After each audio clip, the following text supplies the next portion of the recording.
Imbes na desisyonan ng Senate Blue Ribbon Committee ang pagkwestiyon ni Makati Mayor Junjun Binay sa pagdinig tungkol sa di umano'y overpriced na Makati City Hall Building 2, ipinaubaya ni Senator TG Ginggona sa Blue Ribbon Subcommittee ang pagpapasya sa usapin.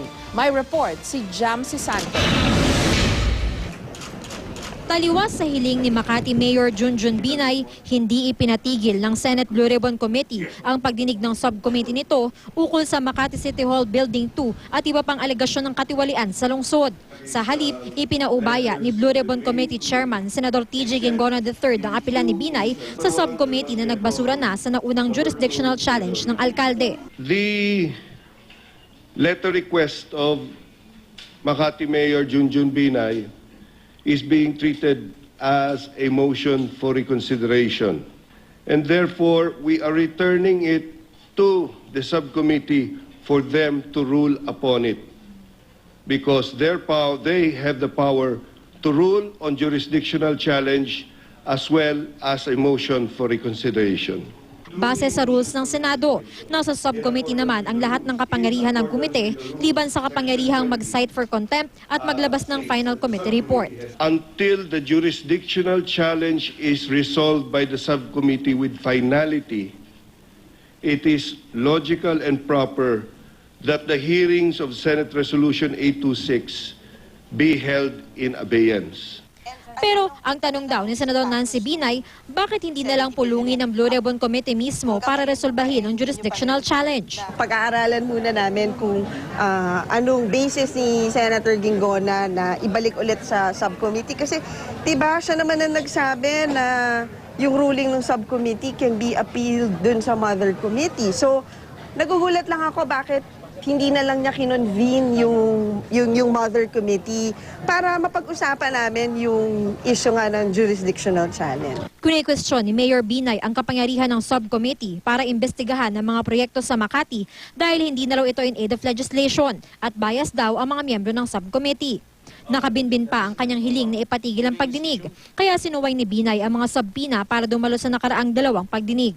Sabi ng chairman ng subcommittee na si Senador Coco Pimentel, magiging patas sila sa pagdesisyon sa apela ni Binay. If there are new arguments in those motions or documents, then in fairness to the movant, we will have to also go over their new arguments. But if it turns out that these are just a repetition of what we have already ruled upon, then the ruling will be a foregone conclusion kasi inulit lang pala nila eh.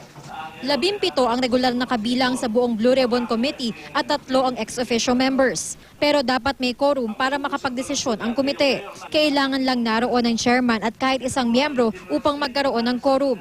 Ganito lang din ang kailangan para magkaroon ng quorum sa subcommittee upang makapagpasa ng mga desisyon.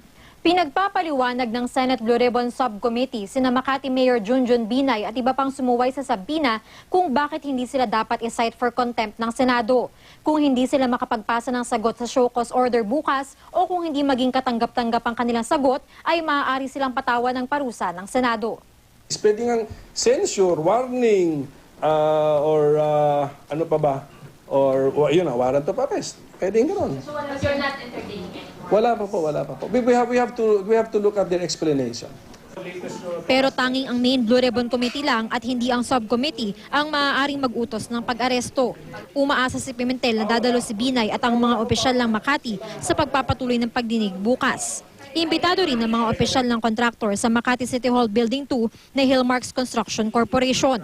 Ito na raw ang huling pagdinig ng subcommittee ukol sa Makati City Hall Building 2 bago nila imbestigahan ang iba pang alegasyon ng katiwalian sa lungsod. Ang partido naman ni Vice President Binay na United Nationalist Alliance Party o UNA, pinuna ang di umano'y paghuhugas kamay ni Senador Ginggona kaugnay ng pagdedesisyon sa jurisdictional challenge. Ayon sa interim president ng UNA na si Representative Toby Chanco, dapat ang buong Blue Ribbon Committee ang tumagon sa issue at hindi ang subcommittee na anyay lumampas sa nararapat itong kapangyarihan sa pag-iimbestiga. Samantala, gusto namang ipasuspende ng kampo ni Atty. Renato Bondal si Makati Mayor Junjun Binay kasama na ang iba pang opisyal ng lungsod habang iniimbestigahan pa ang reklamong pandarambong na isinampa nila kaugnay ng di umano'y overpriced na Makati City Hall Building 2. Hiniling nila yan sa ombudsman kasama ang ilang kinatawa ng grupong United Makati Against Corruption. Sinampahan din nila ng pandarambong ang may-ari ng Hillmarks Construction Corporation na siyang nanalo sa bidding ng gusali.